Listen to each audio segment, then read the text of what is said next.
संतुलित समीकरण बच्चों अगला उदाहरण हम देखते हैं कि कैसे उसको संतुलित किया जाएगा। जैसे FeCl3 इसको कहते हैं ferric chloride. FeCl3 ferric chloride, SnCl4 SnCl2 stannic chloride, FeCl2 ferrous chloride, SnCl4 stainless chloride. क्या दोनों ओर अभिकारक और उत्पाद के प्रत्येक परमाणु बराबर हैं?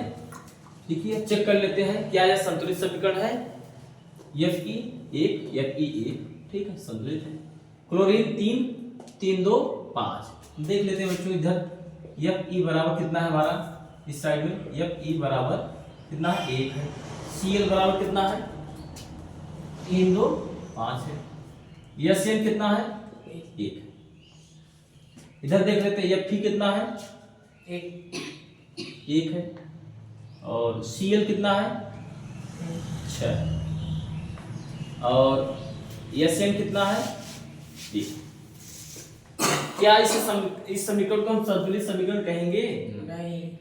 नहीं, क्योंकि प्रत्येक तत्व के परमाणुओं की बराबर संख्या होनी चाहिए। जैसे Fe 1 है 1 बराबर है, Cl 5 है ये बराबर नहीं है, इधर 5 है इधर 6 है, बाकी Sn बराबर है। तो संतुलित समीकरण के लिए जितना Fe उतना Fe इधर, जितना Sn इधर उतना Sn इधर। क्लोरीन हर एक परमाणु की बराबर संख्या होनी चाहिए, ठीक है। तो हम इसको संतुलित करते हैं। संतुलित करने के लिए हम पहले विचार करेंगे कहाँ कितनी संख्या लिखें कि संतुलित हो जाए, किसको डिस्टर्ब करें। तो डिस्टर्ब कोई ना हो, साथ में संतुलित भी हो जाए, हम ध्यान देते हैं। अब यहाँ बेटा देखिए Sn बराबर, इसको हम डिस्टर्ब नहीं करेंगे।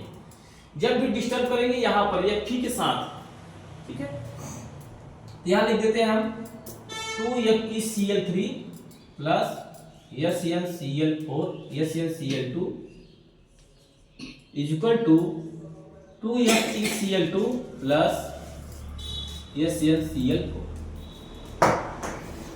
अब इसे कहते हैं संतुलित समीकरण।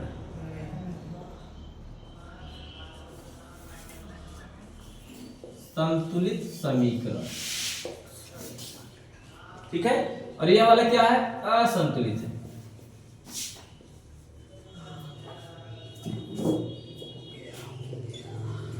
चेक कर लेते हैं एक बार।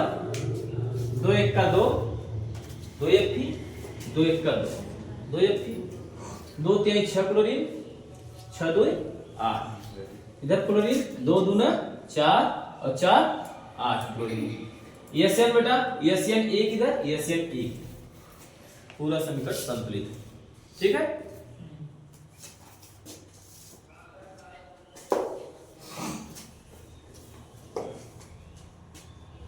दूसरा उदाहरण, अगला उदाहरण देखते हैं।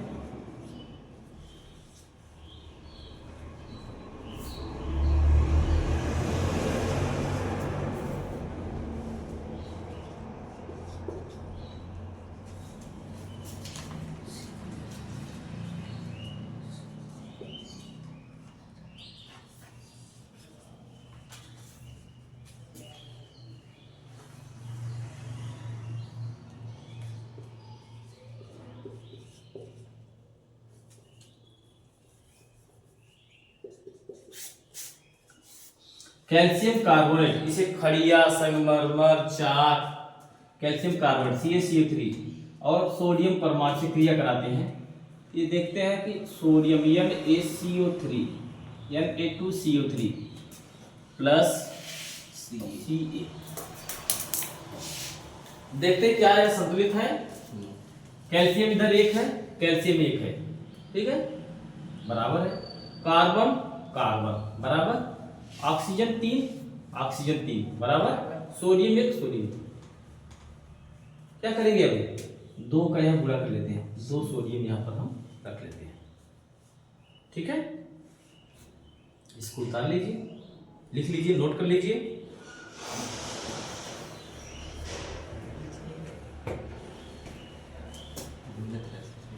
अच्छा, इसको संतुलित समीकरण के रूप में हम यहां न लिखकर अब यहाँ नीचे लिखेंगे CaCO3 प्लस 2Na, क्योंकि प्रश्न और उत्तर अलग अलग दिखता रहे, equal to Na2CO3 plus Ca।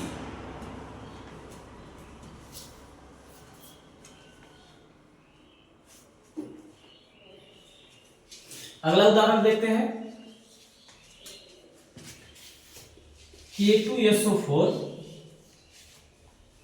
क्या नाम इसका है? पोटेशियम सल्फेट, पोटेशियम सल्फेट, ठीक है। K2SO4 plus MgCl2 equal to KCl plus MgSO4। K2SO4 potassium sulphate, magnesium chloride, potassium chloride, magnesium sulphate.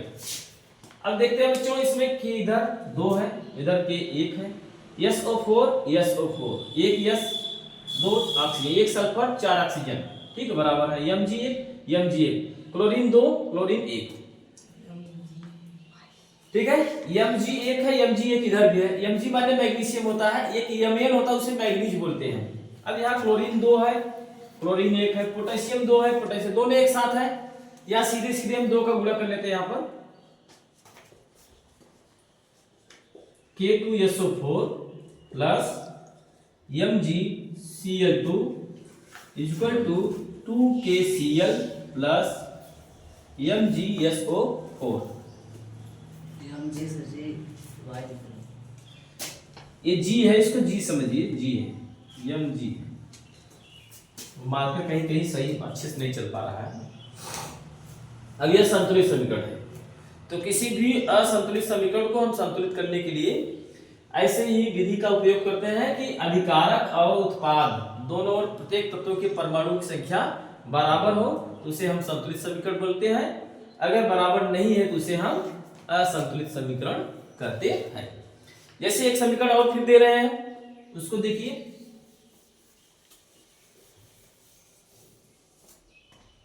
अब इसको संतुलित करिए।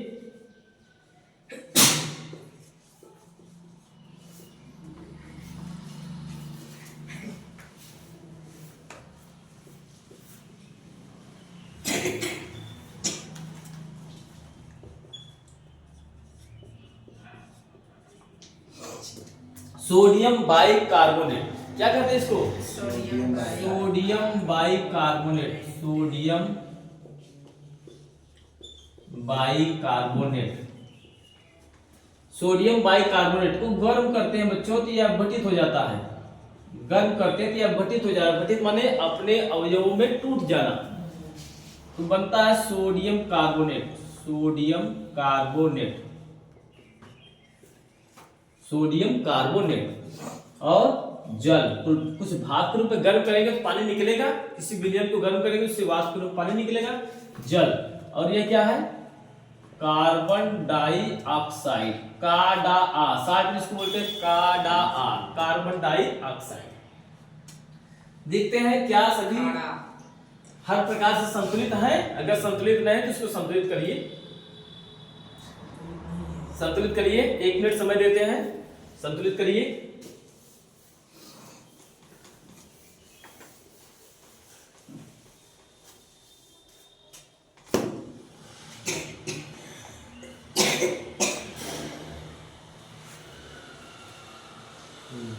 दिखाइए। 2NaHCl3,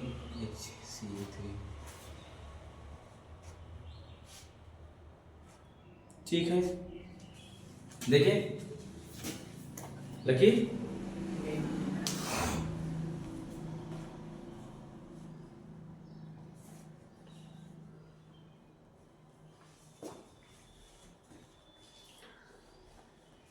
चलिए, पहले संतुलित करने से पहले हम ढूंढेंगे कि कहां कहां कौन कौन से तत्व बराबर संख्या में नहीं, कौन किस तत्व के परमाणु बराबर संख्या में नहीं है।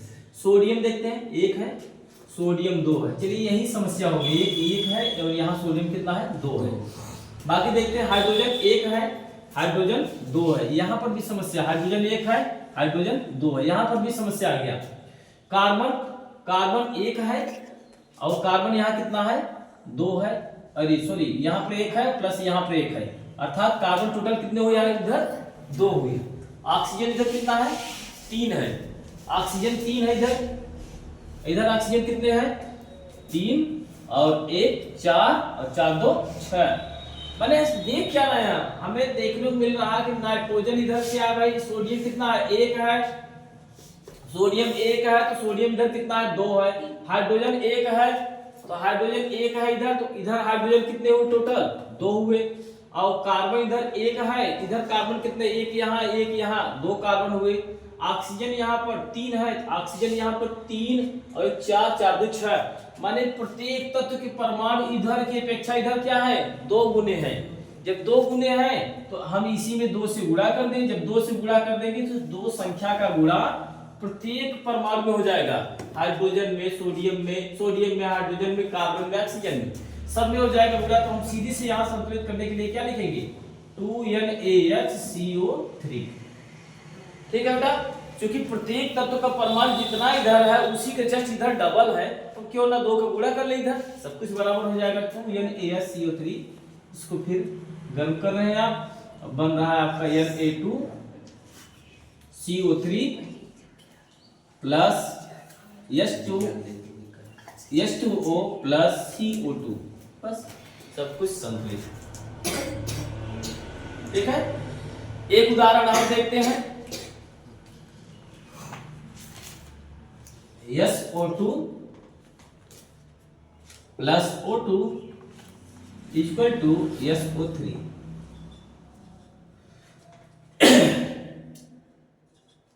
सल्फर डाइऑक्साइड ऑक्सीजन से संयोग करता है तो सल्फर डाइऑक्साइड बनाता है।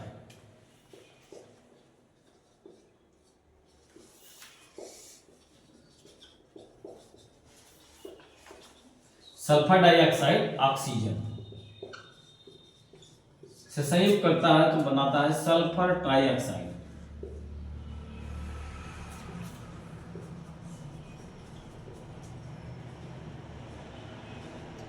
सल्फर डाइऑक्साइड ऑक्सीजन से संयोग करता है सल्फर ट्राइऑक्साइड, नाम भी लिख लिया करिए। हाँ देखिए जरा, ठीक है देखिए, अलग अलग असंतुलित समीकरण अलग हो, संतुलित अलग हो, तब तो पता चलेगा ना प्रश्न क्या था, उत्तर क्या लिखा गया है।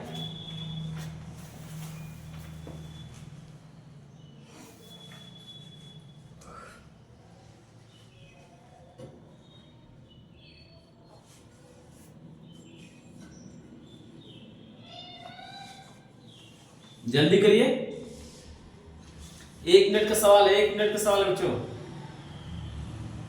अभी गलत है, 1 मिनट का सवाल है, मात्र 30 सेकेंड में आ जाएगा। देखिए पहले हम ढूंढते हैं सल्फर 1 है, देखो बच्चों ध्यान दो, सल्फर 1 है, सल्फर क्या है 1 है, ऑक्सीजन 2 2 4, इधर ऑक्सीजन 3 है, तो ऑक्सीजन को बैलेंस करने के लिए क्या करें हम, या तो यहाँ कुछ लिख दें या तो यहाँ लिखें, जब यहाँ लिखेंगे तो यहाँ भी लिखना पड़ेगा। अब सपोज कैसे हम उसको संतुलित करेंगे, हम उसको खोजेंगे। अगर ऑक्सीजन यहाँ 2 कर लेते हैं बच्चों, इधर तो ऑक्सीजन पहले से ज्यादा है, हमें बढ़ाना किधर है इधर है, तो हम दाहिने साइड किधर मिटाकर ऐसे 4 तो नहीं लिख पाएंगे, लिख लेंगे नहीं, नियम नहीं है वो गलत होगा।